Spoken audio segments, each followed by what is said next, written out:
Wuthering Heights, by Emily Brontë. Chapter 5. In the course of time Mr. Earnshaw began to fail. He had been active and healthy, yet his strength left him suddenly, and when he was confined to the chimney corner he grew grievously irritable. A nothing vexed him, and suspected slights of his authority nearly threw him into fits. This was especially to be remarked if any one attempted to impose upon, or domineer over, his favorite. He was painfully jealous lest a word should be spoken amiss to him, seeming to have got into his head the notion that, because he liked Heathcliff, all hated, and longed to do him an ill turn. It was a disadvantage to the lad, for the kinder among us did not wish to fret the master, so we humoured his partiality, and that humouring was rich nourishment to the child's pride and black tempers. Still it became in a manner necessary, twice, or thrice, Hindley's manifestation of scorn, while his father was near, roused the old man to a fury. He seized his stick to strike him, and shook with rage that he could not do it. At last, we had a curate then who made the living answer by teaching the little Lintons and Earnshaws, and farming his bit of land himself, advised that the young man should be sent to college, and Mr.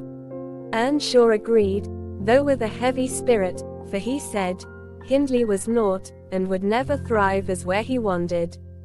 I hoped heartily we should have peace now. It hurt me to think the master should be made uncomfortable by his own good deed. I fancied the discontent of age and disease arose from his family disagreements, as he would have it that it did. Really, you know, sir, it was in his sinking frame. We might have got on tolerably, notwithstanding, but for two people, Miss Cathy, and Joseph, the servant. You saw him, I dare say, up yonder. He was, and is yet most likely, the wearisomest self-righteous Pharisee that ever ransacked a Bible to rake the promises to himself and fling the curses to his neighbors. By his knack of sermonizing and pious discoursing, he contrived to make a great impression on Mr. Earnshaw, and the more feeble the master became, the more influence he gained. He was relentless in worrying him about his soul's concerns, and about ruling his children rigidly. He encouraged him to regard Hindley as a reprobate, and, night after night, he regularly grumbled out a long string of tales against Heathcliff and Catherine, always minding to flatter Earnshaw's weakness by heaping the heaviest blame on the latter. Certainly she had ways with her such as I never saw a child take up before, and she put all of us past our patience 50 times and oftener in a day. From the hour she came downstairs till the hour she went to bed, we had not a minute's security that she wouldn't be in mischief. Her spirits were always at high water mark, her tongue always going, singing, laughing, and plaguing everybody who would not do the same. A wild, wicked slip she was, but she had the bonniest eye, the sweetest smile, and lightest foot in the parish, and, after all, I believe she meant no harm, for when once she made you cry in good earnest, it seldom happened that she would not keep you company, and oblige you to be quiet that you might comfort her. She was much too fond of Heathcliff.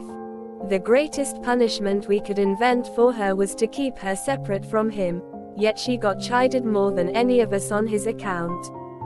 In play, she liked exceedingly to act the little mistress, using her hands freely, and commanding her companions.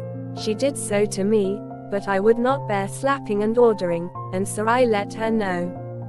Now, Mr. Earnshaw did not understand jokes from his children.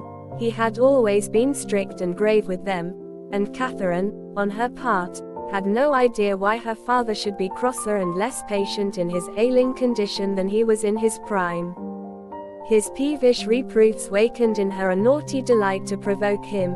She was never so happy as when we were all scolding her at once, and she defying us with her bold, saucy look, and her ready words, turning Joseph's religious curses into ridicule, baiting me, and doing just what her father hated most, showing how her pretended insolence, which he thought real, had more power over Heathcliff than his kindness, how the boy would do her bidding in anything, and his only when it suited his own inclination. After behaving as badly as possible all day, she sometimes came fondling to make it up at night. "Nay, Cathy," the old man would say, "I cannot love thee, thou art worse than thy brother. Go, say thy prayers, child, and ask God's pardon. I doubt thy mother and I must rue that we ever reared thee." That made her cry, at first, and then being repulsed continually hardened her, and she laughed if I told her to say she was sorry for her faults, and begged to be forgiven. But the hour came, at last, that ended Mr. Earnshaw's troubles on earth. He died quietly in his chair one October evening, seated by the fireside. A high wind blustered round the house, and roared in the chimney.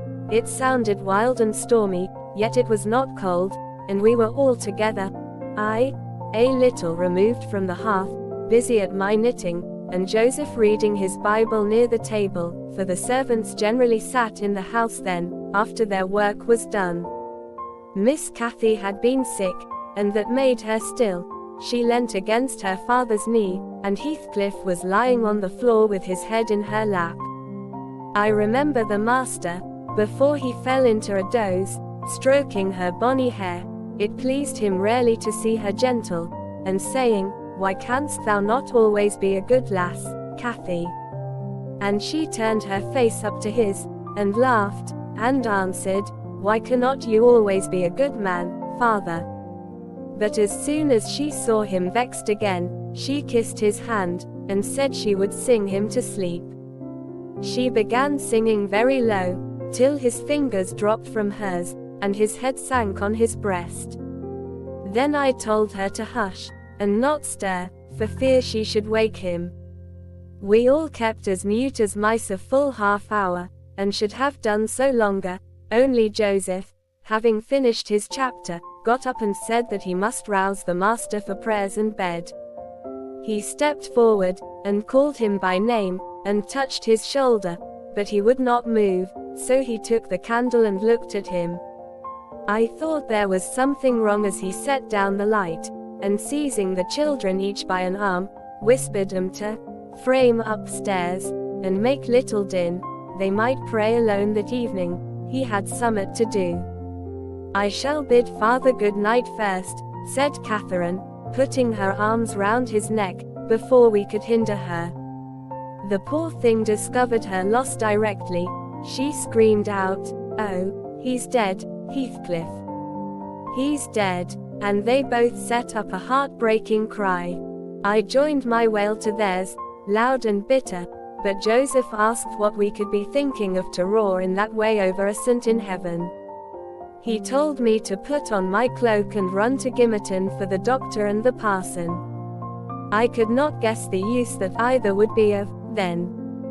However, I went, through wind and rain, and brought one, the doctor, back with me. The other said he would come in the morning. Leaving Joseph to explain matters, I ran to the children's room. The door was ajar. I saw they had never lain down, though it was past midnight, but they were calmer, and did not need me to console them. The little souls were comforting each other with better thoughts than I could have hit on. No parson in the world ever pictured heaven so beautifully as they did, in their innocent talk, and, while I sobbed and listened, I could not help wishing we were all there safe together.